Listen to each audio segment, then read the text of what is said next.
Keir Starmer is trying to sell us the idea that if we get a digital ID, it'll stop the illegal immigration. No, it won't. And the question you should be asking is, how come Donald Trump managed to stop illegal immigration without using digital ID? Because you need a political will to do it, and we haven't got a political will to do it. Starmer may well have started off with a huge majority, but already his party is split because of his leadership. And it was a huge majority out of a very small turnout. So just exactly who is this man representing as he railroads over Parliament and the House of Lords and indoctrinates us with his tyrannical form of governance, giving the Chagos Islands away?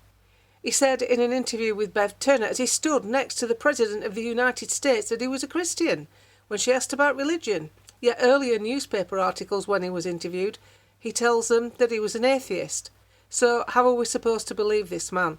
He never told that the winter fuel allowance would be cancelled before the election. So what you've got to look at is, if digital ID was such a crowd pleaser and so fantastic, why wasn't it in his manifesto? Because if I was selling my product is the Labour Party for government, I would say, right, we need to put out as much stuff as we can to get people to like us. We'll put out digital ID in the manifesto and they'll just come flocking to us and vote. But he didn't do that, did he? He kept it out of the manifesto, just like he kept out of the manifesto the winter fuel allowance, just like he kept out the tax hikes for big companies who now regret their decisions to support him.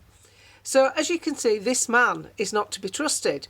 He's certainly not to be trusted with digital ID, which encompasses absolutely everything you do in your life will be accessed by the government. That is not the way this country runs. They've already rolled it out in Europe, and Nigel Farage warned us of this even when he was just a political commentator in 2023. And Europe have got trial schemes out now in France and Germany. Germany has an immigration problem and it hasn't helped them there, has it? So what you've got to look at, the ideas that they sell you digital ID on, they're just false promises that'll never work. Trump's the big one. He's the test you should look at. He stopped illegal immigration because he had the political willingness to do it. A digital ID card is just control for people who are here legally. And those who are here illegally will never be affected by it because you don't know who they are. They're here illegally. So no, it's a no from me, and it should be a no from you. Together Declaration are doing a big thing on this. Reform are doing a big thing on this. And other people, David Davis has been going on about it for years. The other thing that's really, really scary is data breaches. How many times does it have to happen? If it can happen to the big boys like Yahoo and Google, the NHS and Marks and Spencers, this government has no chance because the staff are inept. The digital staff are just not up to it. The digital ID is simply a control device. I've often described it as the gateway to hell, and it is. Because after that, once they get you with a digital ID, the next phase of their ultimate plan for a global governance is a central bank digital currency where you don't even have control of your own money. That is scary.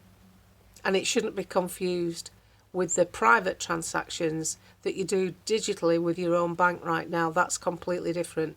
That's you and NatWest, you and Barclays. That's private between two of you. Central bank digital currency is the government. It's the government spying, watching, monitoring how you spend your money. They'll use it to police you without police.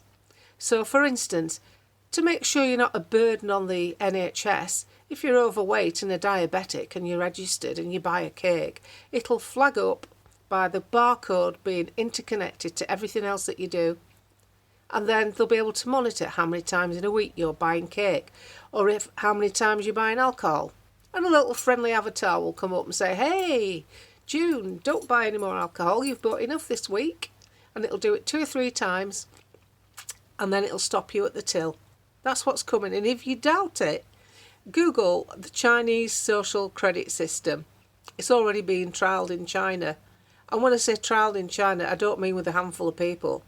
I mean provinces with 26 million people in there who can't travel out of their own state because they've done some minor misdemeanour like being late with a utility bill or unable to pay a tax or perhaps even not even picked dog poo up. That's how minutiae this policing is.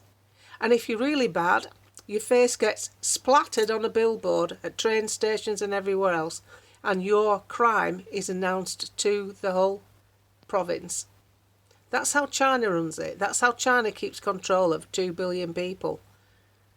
Because what they want to do, they want us to keep going to work, have less and less disposable income, so it's spent on everything the government wants to spend the money on.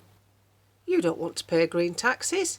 You don't want our energy prices to be the dearest in the world. You don't want crappy public transport. You don't want delays in the NHS. You don't want to be left on a stretcher in an ambulance as part of a waiting system as they queue up because A&E's full. You don't want to go to war with anyone. All the things that you don't want, you won't get a say in because you will be desperate for money to hit your bank account so you can live your life. And if you think you're going to be able to negotiate with these people, oh, the money's late, they've docked my pay because of this. It doesn't matter who you work for. And it doesn't matter if you're self-employed because the self-employed will be thin and far between by then. You will have to ask for your money. You will have to do it the opposite way around. You won't work and get paid. You'll work and they'll get the money and then they'll decide if you get paid and if so, how much you'll get. That's where it's heading. This is not a joke. So, do you want to live like that? Because the way to stop it is now, at the digital ID stage. Because if they can't get us on a digital ID, they can't implement a central bank digital currency. 86 million people, I think it's 86 million people in Vietnam, was it? That have just had their bank accounts closed because they've got to get them on digital ID. Wiped out. Wiped out. Gone. This is no joke. This is serious. This has to be stood up to. Don't comply. I know you're not big into emails, despite the fact it's one of the most effective campaign methods you can use. But if there's one letter, one email you should send, and it doesn't need to be War and Peace, in fact, the shorter the better, just say that you refuse digital ID. Dear sir or madam, whatever they're called, I absolutely reject the thought of a digital ID system, and I will not vote for you or your party if you implement it. Because there's only one thing MPs are interested in, and that's keeping the seat. So imagine if you've got 1,000 vote majority, but 4,000 people email you to tell you they're not going to vote for you because you're going to agree with digital ID. You know you're out. Do you get it? That's how you do it. Bearing in mind some MPs are in office with only 200 votes. Wes Streeting only has 550 and he's a minister. So we have so much power that we don't tap into. We'll comment on social media and we'll book a train ticket and go to a march, but we won't send a bloody email, will we?